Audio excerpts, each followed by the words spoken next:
ma'am. Good afternoon. My name is Flourish Ajibodun for Ifla Africa 2013 Symposium. I'd like to ask you some questions about landscape architecture, but before I go on, I'd like you to introduce yourself, ma'am. Okay, my name is Fadera Williams. I am the first MLA graduate in the whole of West Africa. Wow, Yes, and I'm an environment ambassador for Lagos State. I'm delighted to meet you. I'm almost going to give you a hug right now. Go ahead, ma'am. I'm a member of the Society of Landscape Architects of Nigeria, and I'm also a member of the organizing committee of the Ifla Africa 2013, which we were proud to host here in Nigeria. Yeah. Okay, ma, can you tell us a little about landscape architecture, especially to those that don't really know much and not enlightened about the program? Well, in my understanding of landscape architecture, it will not be proper to give you a definition that is just fit for the text. Okay. I would say landscape architecture is the idea of blending the building technology that we have with the environment.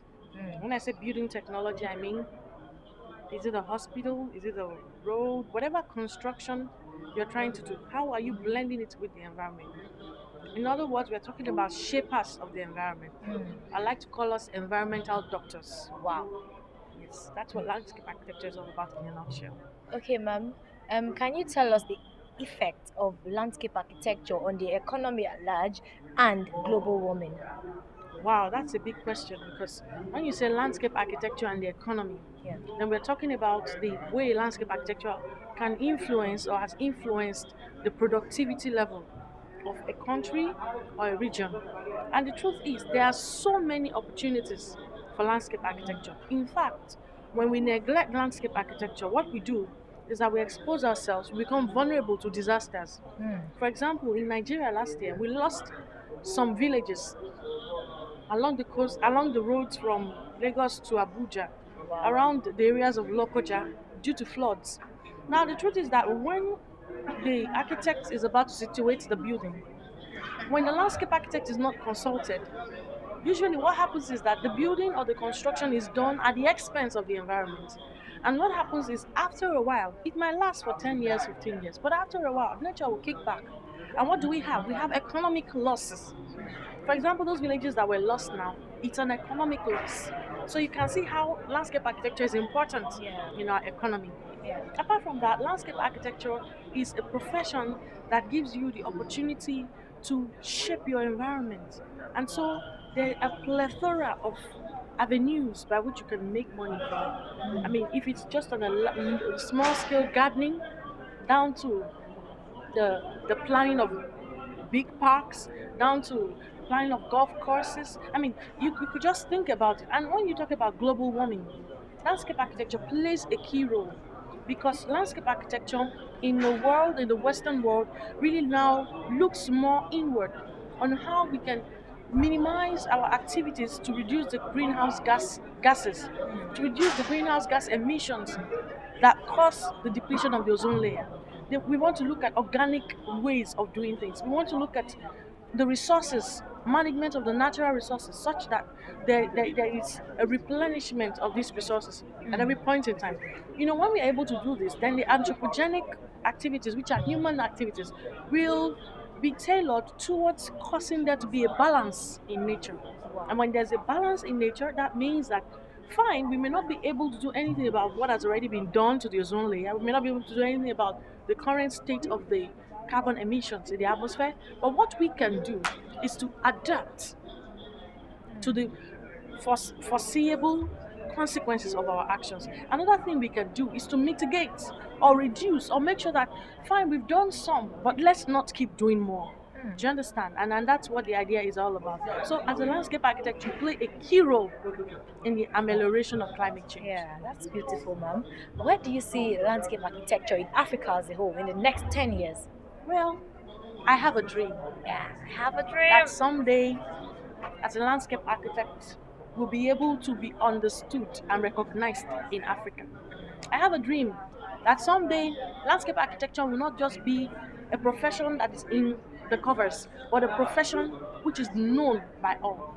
I have a dream that the same way architecture has been accepted and given its place, landscape architecture will have its place. I have a dream that someday we as black people, as African people, will be able to bring to bear from our past and tailor it into our designs as landscape architects.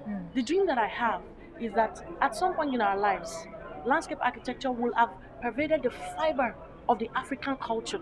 And it will no longer be something that is seen as a foreign terminology, but it will be an African term because we will have our own African landscape architecture. I do wish your dream comes true, and Amen. I really Amen would to look that. forward to that. Amen to How that. does it feel? What's the feel of being the first female graduate? Wow, in the whole of West Africa. Well, whether male or female, I'm the first. First female, not even first person. Now it's a female. That's beautiful. What's the feel, Ma? Can you share a little Well, of there's your no experience? feel. It just happened, I would say. And I didn't even know. My lecturers and my teachers had to tell me that I was the first. I just happened to. It just happened that way. Life is just like that. Sometimes you find yourself having, preparedness meeting opportunity. And when preparation meets with opportunity, then people call it luck. But I think that's just what it was. Can you just share a little experience in the landscape world with us? Little. Okay, well, I run my firm. I'm the MD of Hemon Empor Landscape Limited. I've done a couple of jobs for several people, several private individuals, their homes, landscaping of their homes. Because really, the knowledge of landscape architecture in this part of the world and in this part of Africa is more along the lines of someone who plants flowers. But we will get there. We will get to the point where we are being understood as what we are. Like I said, environment doctors. We will get there. So for now, it's been designing a park here, designing a garden for a home here there, um, doing some interior planting, interior scapes, just a couple of jobs here and there in my firm. I've worked for Lagos State government consistently since 2009 in their continuous tree planting exercise, as a contractor, just jobs here and there. But I hope that, in the nearest future, we'll have great opportunities, we'll have greater avenues to be able to extend our expertise to as many clients as possible. I remember you said you're part of the organizers of this program, Ifla Africa 2013 Symposium here in Abuja. Can you tell us if this is actually what you expected from the program? Are you satisfied, or you want to Wow. you have what are the lapses? What do you This think? blew my mind. There are no lapses. I can assure you there It's a are thriller. no lapses, and the reason is simple. There are no lapses because I don't even know how to put it. There are no lapses because it's more than what we expected. It's more than what we envisioned. The truth is that the president of the Society of Landscape Architects in Nigeria, Dr. Tunji Adejumo, had this vision a year and some months back, and it looked like a dream. Like, ooh, will it be able to come true? But one thing I have learned in life is that whenever you have a vision, you as the visionaire must hold the vision dear to your heart and continue to see it and continue to see the picture. And if you have a few people who can help you raise your hand when your hand is falling down, then you are lucky. And I was one of those that raised his hand up. The truth is that the total kudos goes to Dr. Tunji Adejumo for being the visionaire. But we were just there to raise his hands up when his hands were going down. And we were there to support. Of course, every member of SLAM pitched in one way or the other.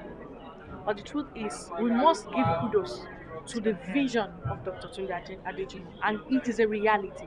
Today is the second day, and I am so excited. I'm excited euphoric too. about the success of the program. Yeah. Can you just tell our viewers to please plant a tree? Please plant a tree. By the way, I'm an environment ambassador for Lagos State, and my initiative for Lagos State is that everybody plants a tree. And when you plant a tree, there's something we call the Eco Green Card, which, if you are registered your tree with us, we will, at a particular point of development of your tree, be able to foster you with this Eco Green Card. And the Eco Green Card gives you an opportunity to be able to purchase certain things at a discounted rate, to be able to go to the that's cinema at a beautiful. discounted rate, and some other things, as many corporate sponsors as we are able to get on the green card. So please, if you plant a tree, it's no longer just for fun, you're actually going to get something out of it. I'm so delighted I met you. I'm grateful. I'm so happy. Please, can I get a hug, dear?